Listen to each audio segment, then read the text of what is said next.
Ginanap kahapon ang kasal ni Non-Rev Dakina at Angeline Quinto sa Quiapo Church. Umaga pa lang ay marami nang nakapansin na nilinis ang paligid ng simbahan, gayon din ang Plaza Miranda.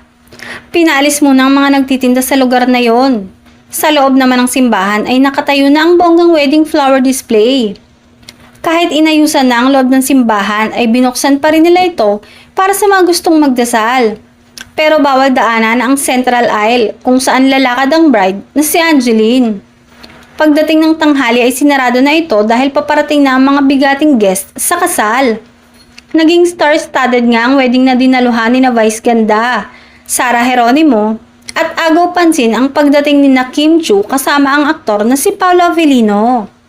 Say ng mga netizens, parang si Kim at Paolo ang kinasal dahil sa naging sentro ng kilig ang dalawa.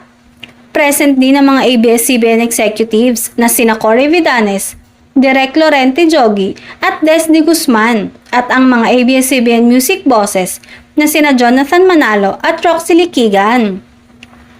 Kahit mainit ang venue ay pinush pa rin ni Angeline na sa Quiapo Church siya ikasal dahil deboto siya ng Black Nazarene. Samantala, kasalukuyang napapanood si Angeline sa papel ni Sara Angeles sa teleseryeng What's Wrong with Secretary Kim kasama sina Paolo Avellino at Kim Chiu.